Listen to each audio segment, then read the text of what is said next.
Sebetulnya sejarah wayang ini, kalau ini duduk Habib Shalih Al-Jufri akan mengerti betul tentang sejarah wayang ya. Tapi selayang pandang, saya juga pernah mendengar dari beberapa orang yang pernah menerangkan tentang masalah sejarah wayang. Jadi asal muasal wayang itu kan dari kata wayang itu kan orang sebetulnya. Jadi bentuk orang yang dibonekahkan, dijadikan semacam kayak bentuk patung begitu, karena dia bentuknya adalah semacam seperti orang.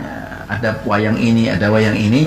Lalu kemudian oleh para wali songo, karena ini adalah media dakwah, lalu oleh para wali songo, wayang yang bentuknya adalah kata orang Jawa namanya tengul.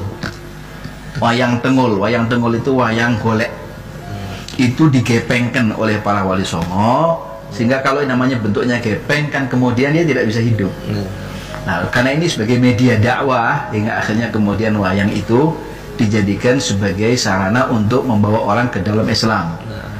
Seperti misalnya wayang itu ada 4 ya, Punokawan ada 4, ada Semar, ada Petro. Punokawan ini apa tuh? Punokawan ini kalau kata orang Jawa ya.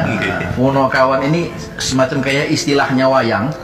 Ya, ada kawan-kawannya wayang. Kawan-kawan wayang dalam arti kata steeringnya, ya, lakonnya wayang ini ada 4 yang sering banyak diketahui oleh masyarakat secara umum. Ada Semar, ada Petro, ada Bagong, ada Gareng. Itu pernah Habib Abu Bakar Muhdhar, Allah yarham ya, pamannya aminya Al Habib Hasan ini. Semar itu fasyammir bitta'ah.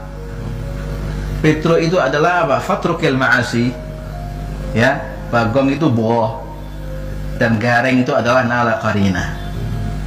Karena bahasa Arab ini kemudian di-Indonesiakan, dijawakan oleh Sunan Kalijogo kalau tidak salah, atau Sunan Giri, saya kurang tahu, dibahasakan dengan bahasa Jawa dengan bentuk fasyammir bitta'ah menjadi Semar. Artinya fasyammir bitta'ah artinya adalah sing-singkan lenganmu, kuatkan jiwa dan ragamu, semangatkan kau punya hati untuk berbuat taat. Syamir bitta'ah. Maka dibayangkan, dibentukkan bentuk wayang tadi itu seperti Semar, yang bentuknya adalah orangnya, ya, bentuk wayangnya adalah gendut, perutnya, dan kemudian dia bungkuk. Nah, itu menandakan orang yang suka ruku, sujud, nahan lapar, suka puasa, dan sering menasihati orang. Syamir bitta'ah, dia nggak tanggung-tanggung kalau berbuat taat. Taatnya kepada Allah dan mengajak orang lain untuk berbuat taat. Fatrukil ma'asi, kemudian menjadi Petro. Nah, maka digambarkan wayang itu dengan bentuk hidungnya panjang. Fatrukil ma'asi, tinggalkanlah kemaksiatan, tunggang langgang. Tinggalkanlah kemaksiatan secara tunggang langgang. Maka gambarnya wayang tersebut apa? Hidungnya panjang, kan kakinya jangkung.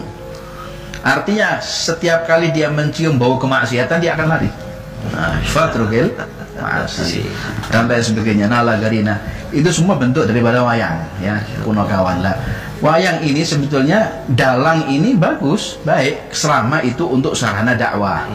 Adapun yang ada saat ini adalah yang dilakukan oleh mereka itu sampai meninggalkan kewajibannya dia, bahkan sampai kemudian menjadi sarana kemaksiatan yang ada di dalamnya. Seperti misalnya dengan cara mencaci orang, dengan cara yang tidak baik, atau dengan omongan-omongan yang kurang pantas, atau barangkali mungkin yang disebutkan di dalam sana adalah kebohongan-kebohongan atau hal-hal yang rusuh, ya. Belum lagi nanti kemudian yang melihat adalah campur laki perempuan.